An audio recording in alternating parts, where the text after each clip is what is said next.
Bonjour et bienvenue à toutes et à tous dans l'égalité femmes-hommes, une ambition commune, donc une formation proposée par l'AIMF, l'Association internationale des mères francophones. La formation comprend 12 volumes, elle est divisée en 3 parties. Nous sommes dans la dernière partie, la troisième toujours, décliner l'approche genre sur les enjeux clés. Et nous arrivons dans le 12e volume, donc le 12e module, donc le dernier, pour promouvoir le leadership des femmes dans la gouvernance des territoires. Je suis Cécile Dublanche de Et si demain, experte dans la prise en compte de l'égalité entre les femmes et les hommes dans les politiques publiques locales. Alors, ce module a 3 objectifs: comprendre en quoi le leadership des femmes est un accélérateur d'égalité, repérer les freins et les dépasser, connaître le cadre et les outils pour promouvoir le leadership des femmes. Au programme, donc on va parler d'abord du leadership des femmes en politique, du cadre international et des préconisations pour renforcer la place des femmes élues et quelques bonnes pratiques. Et comme à chaque module, on terminera par ce qu'il faut retenir et puis vos témoignages que nous espérons nombreux. Voilà, alors la première partie, les enjeux et les freins du leadership des femmes en politique. Alors, le leadership politique, c'est l'art de guider, d'influencer et de mobiliser efficacement des personnes vers une vision stratégique claire, des objectifs partagés pour l'intérêt général dans son territoire d'élection. Et la capacité des femmes à participer à la politique et même comme à l'économie est un droit humain fondamental. C'est un enjeu d'égalité, de redevabilité et de performance des politiques publiques. Donc la question se pose sur les différences entre le leadership dit masculin, qu'on dit aussi traditionnel, et le leadership dit féminin. Alors pour tout le monde, les compétences s'acquièrent par les modes de socialisation. Les différences de comportement entre les femmes et les hommes sont liées à cette socialisation. Par exemple, et selon les cultures, selon les époques, selon les environnements, les garçons seront davantage encouragés à se mettre en avant, à prendre la parole, à développer l'esprit de compétition, tandis que les filles seront davantage incitées à écouter, à être discrètes et serviables. Alors cela a un impact sur la confiance en soi, son ambition et sa posture. Donc ce n'est pas génétique, c'est bien social et culturel, donc on peut faire bouger les choses. Alors le leadership traditionnel dit masculin est plutôt vertical, autoritaire et confrontationnel, mais il y a de nouvelles méthodes de gouvernance qui émergent. On parle des compétences du 21e siècle, on est déjà au premier quart, ou de soft skills ou de leadership féminin. Alors, ce sont des compétences qui sont plus horizontales, collaboratives, inclusives, consensuelles, basées sur l'écoute active et la médiation. Elles laissent une part assumée à l'expression des émotions. Alors, il faut bien sûr déjà éviter toute essentialisation et stéréotypes sur les compétences. Donc, les femmes savent aussi décider et faire preuve de fermeté, et les hommes peuvent aussi développer des compétences relationnelles. Alors, néanmoins, des études ont montré, par exemple, que les femmes leaders ont obtenu des résultats bien meilleurs pendant la crise du Covid. Et nous pouvons citer à ce moment-là M. Guterres, qui est secrétaire général des Nations Unies, qui dit que lorsque nous excluons les femmes, tout le monde en paye le prix, et quand nous incluons les femmes, c'est le monde entier qui gagne. C'est pourquoi l'ONU cherche à promouvoir les femmes à participer aux décisions pour la paix dans le monde, alors qu'elles ne sont encore que 10% à y participer. Nous allons voir maintenant quels sont les freins qui entretiennent ces inégalités. Alors cette photographie, c'est le sommet mondial de l'intelligence artificielle qui s'est tenu à Paris. Il n'y a pas, on peut dire, il n'y a pas photo, c'est très clair. On voit qu'il n'y a que 2 ou 3 femmes qui ont participé, alors que justement l'IA est bien un enjeu d'intérêt général qui touche à la fois les hommes et les femmes. Donc en fait, les femmes rencontrent encore des obstacles systémiques qui limitent leur accès aux postes à responsabilité et de pouvoir, à la fois par le système politique qui a été construit par les hommes et pour des hommes, et depuis si longtemps que cela semble naturel et universel. Ça se traduit en politique par des réseaux masculins, par des partis politiques qui organisent souvent des débats publics et des promotions encore très souvent en leur faveur. Et les femmes doivent vraiment se battre encore pour faire reconnaître leur place dans la culture des milieux politiques comme économiques.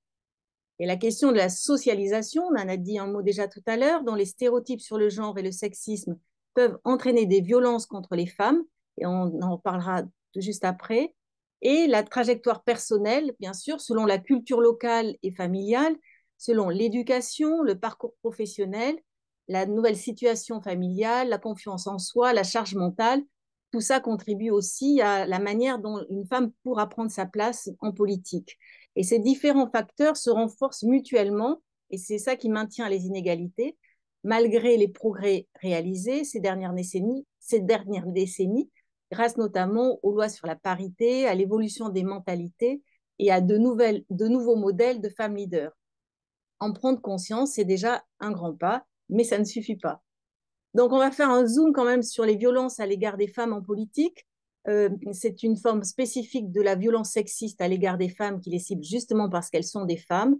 On en a parlé déjà dans le module 10, donc je ne reviendrai pas en détail là-dessus, mais je vous signale une étude de 2024 du Conseil des communes et régions d'Europe, le CCRE, sur les femmes en politique pour avoir les tendances locales et européennes. Alors là, nous sommes vraiment à l'échelle du Conseil de l'Europe, pas de l'Union européenne, c'est donc plus large.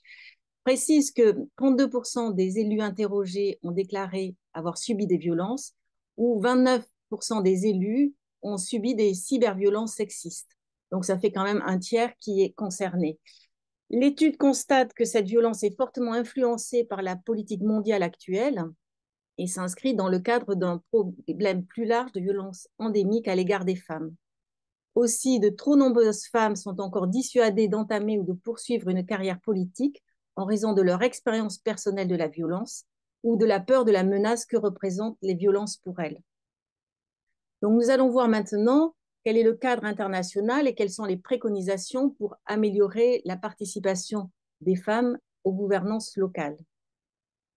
Alors, les 4 instruments internationaux qu'on a souvent cités, parce que c'est vraiment les références, se complètent pour créer un cadre complet promouvant le leadership des femmes, la CEDAW de 1979, la conférence de Pékin de 1995 qui définit les actions concrètes, la Convention d'Istanbul de 2011 qui traite notamment des obstacles liés aux violences faites aux femmes. Et en Afrique, il y a le protocole de Maputo qui a été suivi en 2004 de la déclaration solennelle sur l'égalité de genre pour renforcer l'engagement politique des femmes par la promotion de la parité à tous les niveaux. On va citer aussi, bien sûr, les objectifs de développement durable des Nations Unies avec l'ODD 5, que vous connaissez par cœur, je suppose, maintenant, puisqu'on vous en parle à chaque fois, garantir la participation entière et effective des femmes et leur accès en toute égalité aux fonctions de direction à tous les niveaux de décision dans la vie politique et économique. Et de manière complémentaire, l'ODD 10 sur la réduction des inégalités, le 16 sur la paix et la justice et les institutions efficaces, et le 17 sur les partenariats pour la réalisation des objectifs. Et l'ONU aussi a désigné 10 accélérateurs, on en avait parlé dans le module 1, qui considérait en 2004 que la parité, c'est un des premiers accélérateurs pour l'égalité, et en 8e position, le leadership. Donc, dans les années 70-80, de plus en plus de pays ont initié, souvent renforcé progressivement, un cadre légal par des quotas ou la parité, des mesures opérationnelles pour que les femmes soient plus nombreuses en politique. Au niveau mondial, dans les parlements nationaux en 2024, on considère qu'il y a environ 26,7% de femmes parlementaires. C'est une progression très lente.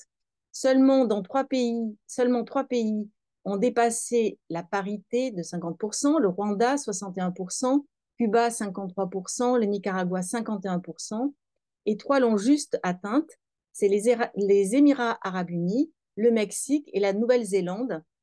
Mais on peut déplorer quand même que plus de 20 pays ont toujours moins de 10% de femmes parlementaires.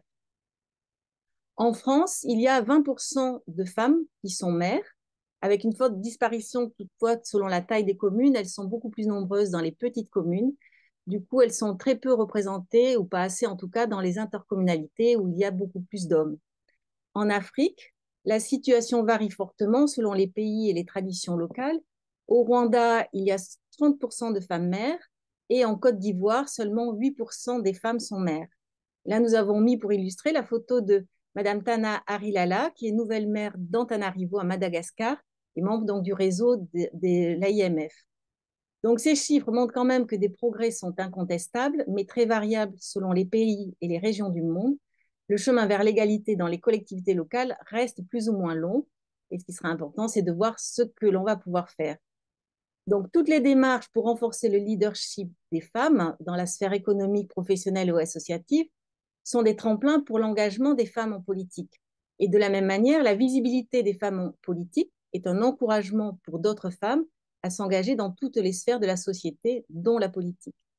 Donc, il est possible de faire progresser significativement la représentation politique des femmes avec des politiques publiques adaptées et donc par une volonté politique forte et ambitieuse. Alors, il y a des préconisations générales que nous allons faire. Donc, d'abord, un cadre institutionnel robuste, ça veut dire des lois contraignantes et incitatives sur la parité et les quotas, des données ventilées par sexe pour mesurer les progrès, des mécanismes de suivi rigoureux et transparents, le financement pérenne des initiatives. Il faut accompagner aussi avec des mesures de protection et d'accompagnement. Alors d'abord avec l'approche intégrée, ça avait été présenté dans d'autres modules, donc pour cumuler à la fois des mesures spécifiques et des mesures transversales et avoir un impact plus fort par des approches intégrées. On peut citer par exemple la lutte active contre les violences et le harcèlement politique, des programmes structurés de formation au leadership, des réseaux d'entraide et de mentorat, l'évolution des partis politiques et le soutien des associations qui agissent pour les droits des femmes. Il faut aussi avoir des conditions favorables pour l'engagement, le statut des élus, les mesures de conciliation vie professionnelle et vie personnelle, comme le congé parental ou les services de garde d'enfants, un environnement inclusif dans toutes les sphères de l'organisation de la collectivité, par exemple avec des horaires adaptés. Et en fait, toutes ces conditions sont favorables pour l'engagement des femmes et seront aussi favorables, bien sûr, pour les hommes également qui pourront en bénéficier.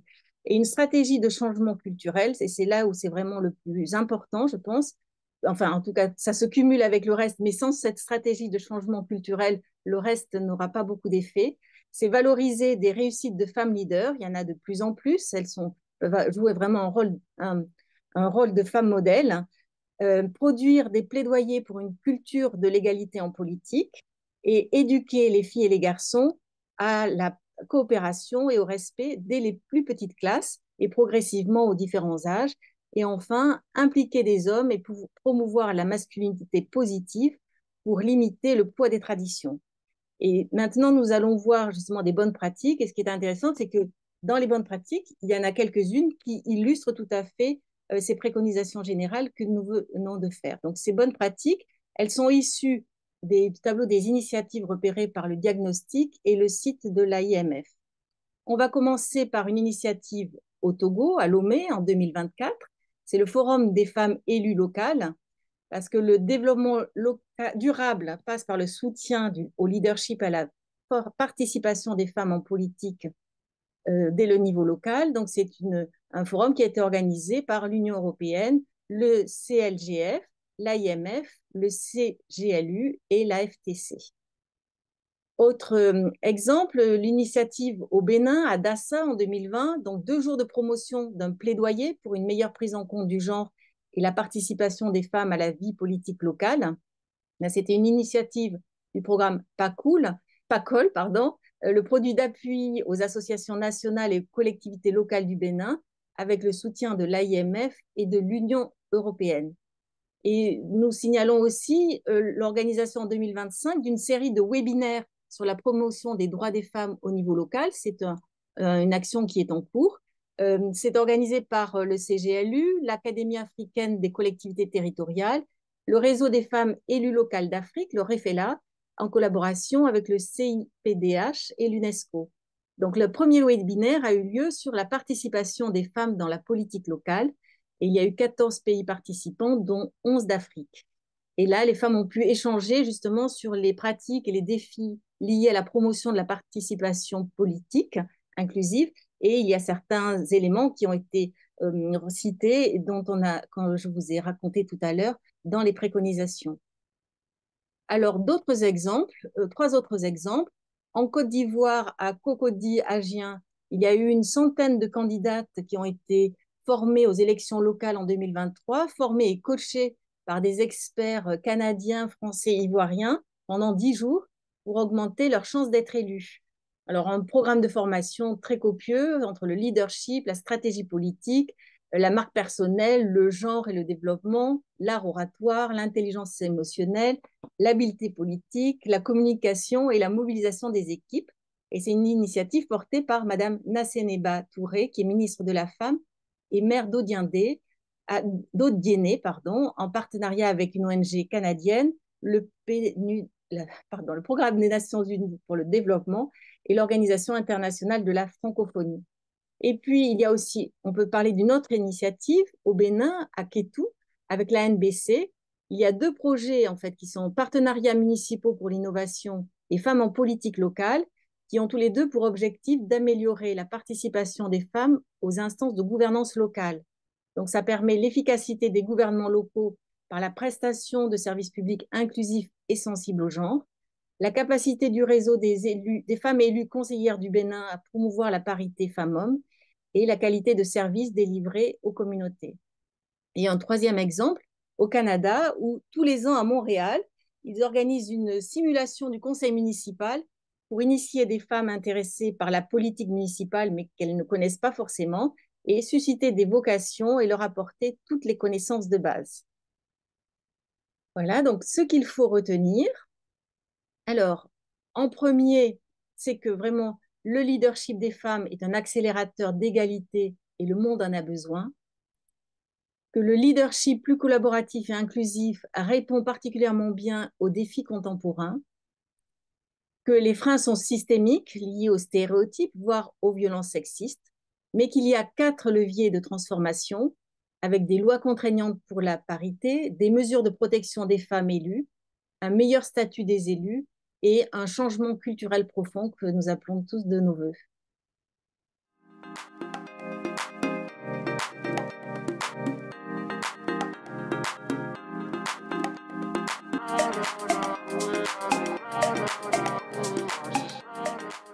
Dans la ville de Fumban, en partenariat avec la commune de la ville, nous organisons des renforcements des capacités des femmes en leur montrant comment elles peuvent être des leaders dans tout ce qu'elles entreprennent, que ce soit dans le commerce ou dans l'entrepreneuriat.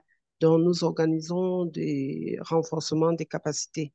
C'est généralement sous forme de formation où nous faisons venir des experts et des partages d'expériences. Donc, nous faisons beaucoup de témoignages aussi et de partages d'expériences pour celles qui ont déjà osé. Donc, moi, je veux juste peut-être intervenir sur la dernière question que vous venez de poser sur la place des hommes. En tout cas, je sais que c'est un combat, surtout chez nous, c'est un peu difficile. On est à 20% de participation des femmes au niveau national. Et c'est un combat quand même qui est en train d'être mené par les femmes au niveau de la Mauritanie. Et nous espérons quand même essayer le plaidoyer qu'on est en train de faire, d'essayer au moins de trouver un quota beaucoup plus élevé que ce qu'on a. Parce que on sait que c'est très difficile que les hommes nous laissent la place au niveau du champ politique. C'est pas facile. C'est pas facile, mais on est en train de faire des plaidoyers, de se battre quand même. Parce que je pense qu'il faut se battre.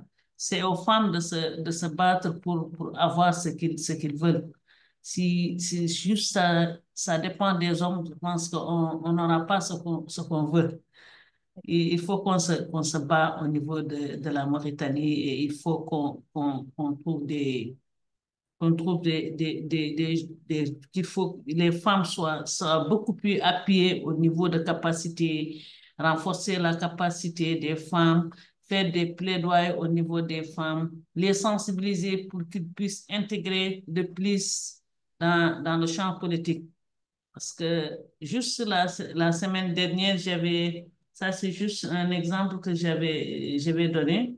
J'ai vu dans une commune, on avait un atelier là-bas c'est juste un séminaire d'un projet financé par le Fonds Vert Sahel.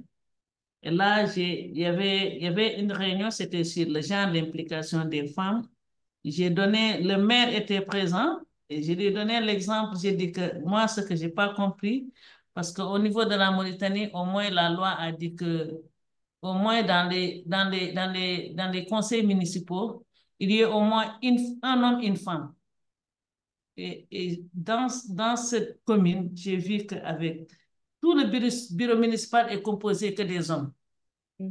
J'ai dit devant le maire, moi, c'est dommage qu'avec le peu qu'on arrive à avoir au niveau de la Mauritanie, le peu qu'on a, et c'est dommage qu'on vienne dans une commune et qu'on ne trouve même pas dans le bureau du conseil municipal, on ne trouve même pas une femme. C'était trop dommage, mais peut-être, et ce qu'il m'a répondu, il me dit que moi-même, ça ne m'a pas plu, mais c'était des votes, on n'avait pas le choix. Je dis que non, mais c'est à vous maintenant. Ce combat, c'est aux hommes. Si vous le voulez, vous, en tant que maire, vous pouvez prendre ce combat, le porter pour les femmes. Parce que si les femmes, parfois, s'ils trouvent des hommes qui font le combat pour eux, ils auront le courage. Parce qu'en général, c'est des villes très ruraux et que les femmes sont trop mis en bas par rapport dans le champ politique. Parfois, il y a des barrages qui te donnent parce qu'il y a l'islam, il y a ceci, il y a des trucs traditionnels, des qui te disent que c'est la tradition, la femme ne doit pas être là où les hommes, la femme, la femme. Mais sur ça, c'est des barrages que les hommes font. Ça, c'est à leur portée et ça, c'est à leur guise. Parce qu'on ne peut pas dire qu'une femme, même en islam, une femme n'est pas obligée d'être à la maison, une femme n'est pas obligée et elle est obligée d'être dans le champ politique, comme les hommes. On doit porter, parce qu'on ne peut pas développer une ville sans les femmes. On ne peut pas. Moi, je suis plus dans des associations avec d'autres femmes même, je suis dans un groupe de femmes nationales qu'on s'appelle des femmes qui font des pétitions chaque fois pour quand même essayer de faire des plaidoyers dans des plaidoyers au moins pour avoir comment augmenter le taux de participation des femmes au niveau national. C'est parce que 20%, c'est trop minime et les 20%, ça ne s'applique même pas quand tu pars à l'intérieur du pays et que dans, dans, dans certaines communes, tu peux ne même voir, tu peux voir, il n'y a même pas de femmes. Les femmes sont trop mises à l'écart. Donc, quand même, c'est des plaidoyers, c'est des sensibilisations qu'on est en train de mettre en place pour essayer de même d'éveiller les femmes pour qu'elles puissent participer plus dans le champ politique. Surtout les lois obligatoires, c'est des lois qui sont là. Le problème, ce n'est pas ça. Le problème, c'est que parfois, les lois ne sont pas appliquées. Je donne l'exemple de ce que je viens de dire tout de suite.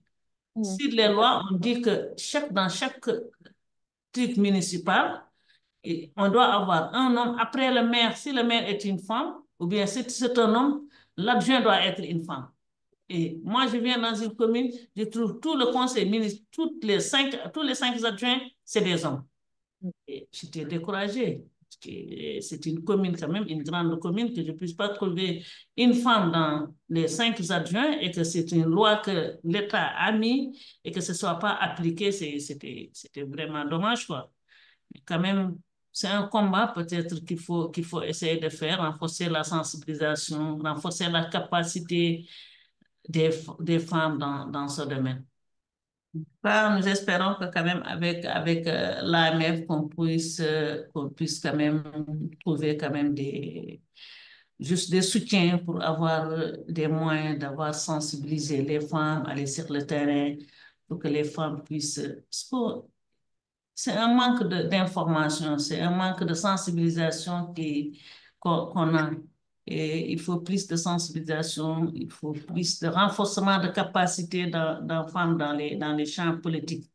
Donc, l'exemple que je disais, je l'ai vécu la semaine passée, c'est le jeudi passé, parce que j'étais dans cette commune-là pour participer à un atelier sur le genre. Et je ne savais pas que ça existait, surtout dans cette commune. Et lorsque j'ai posé la question au maire même élu, il m'a dit que non, parce que moi-même, ça m'a pas plu parce que c'était un bureau. On avait le conseil municipal et c'était un bureau. C'était des votes pour faire élire des femmes dans les adjoints. J'ai dit que même si c'est... Mais il y a un quota qui est donné aux femmes. Ce quota devait être respecté. Mais j'ai pas... Il m'a dit qu'en tout cas, c'était un vote. On a passé un vote. Donc, les 5 adjoints, c'est des hommes. C'est dommage, mais c'est comme ça. Maintenant, peut-être là, il y a un bureau qui existe là. On va essayer de voir avec nous, l'association qu'on a mis en place. Même la semaine passée, on a essayé de créer un réseau de femmes leaders pour essayer de voir comment renforcer la sensibilisation au niveau local, participer, aller voir des causeries dans les quartiers pour plus sensibiliser les gens avec le peu de moyens qu'on a et essayer peut-être pour que les femmes puissent prendre conscience. Il faut que les femmes puissent prendre conscience de cette participation des femmes au niveau, dans les champs politiques. Maintenant, le fait d'aller, peut-être, je n'ai pas franchement allé, je n'ai pas dénoncé ce type de quota au niveau communal parce que c'était juste la semaine passée que j'ai eu cette nouvelle. Mais en tout cas, je vais approfondir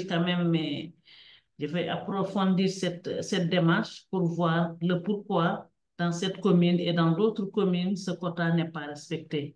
S'il y a un manque de participation de femmes, on saura. Si c'est autre chose aussi, on saura. Quand même, on essaie d'approfondir la question c'est au niveau de cette plateforme de femmes au niveau national. Ce que nous, on va essayer, parce que j'étais avec une collègue, pourquoi ne pas essayer? Ces femmes qui sont là, qu'on a pris leur contact, c'est leur commune, essayer de voir comment influencer ces femmes-là pour au moins que l'information puisse remonter à cette institution ce cadre de plaidoyer des femmes au niveau national. Parce que moi, si je me lève en tant qu'une personne quelconque qui est dans une autre commune, je dis que je vais plaider pour une commune qui n'est pas le mien, mais le fait, c'est d'essayer d'influencer les femmes qui sont dans cette commune et c'est eux, au moins, pour qu'elles puissent remonter cette information au niveau de ces cadres de concertation des femmes au niveau national. Et là, je pense que on a beaucoup discuté avec ça et on va beaucoup les sensibiliser sur ça. Parce qu'il faut que cette information, on essaie de le remonter au niveau national. Dans notre zone également, il faut que les femmes aussi apprennent à croire en elles, et que les autorités donnent aux femmes la possibilité de renforcer leurs capacités. Ça va toujours revenir le renforcement des capacités. Parce que si déjà elles ne croient pas en elles, si on ne les forme pas, elles ne peuvent pas devenir des leaders. Donc, être leader, renforcer leurs capacités pour les autonomiser. Et en les autonomisant, ça leur permet de se prendre en charge et de devenir des vrais leaders. Merci à la dame qui vient de passer. J'ai suivi vraiment avec beaucoup d'attention. Donc, il faut déjà que les femmes se forment pour pouvoir être là où les hommes ne peuvent pas, ou bien être à côté des hommes. Nous faisons des actions de sensibilisation à l'endroit des femmes pour que les femmes puissent se faire élire et aussi participer pour élire. Et cela parce que normalement, chez nous, il y a la culture burundaise qui empêche aux femmes de participer, surtout dans les politiques. Et c'est là parce que chez nous, la femme a trop... J'étais en train de parler que les femmes burundaises ont la volonté de participer dans les politiques, mais qu'il y a deux handicaps majeurs. Il y a la culture burundaise qui empêche la femme de participer dans les politiques. comme elle le veut. Et il y a aussi les charges familiales qui empêchent également la femme burundaise de participer équitablement avec les hommes dans la politique. Ce que nous faisons aujourd'hui, nous faisons des sensibilisations pour que les femmes puissent comprendre qu'elles ont aussi le droit de participer dans les politiques comme les hommes. Et aussi au niveau de la Constitution, on a donné 30% aux femmes, et surtout au niveau. Il y a un quota de 30% qui a été attribué aux femmes, surtout au niveau du Parlement, du niveau du Sénat et également au niveau du gouvernement. Mais aussi, ce quota est également respecté au niveau de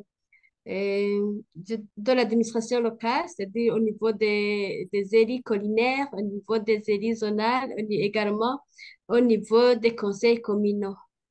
Ce quota est toujours respecté, mais ce que nous faisons aujourd'hui pour que les femmes puissent bénéficier de ce quota, c'est que nous faisons des actions de sensibilisation dans les communautés à partir de la base.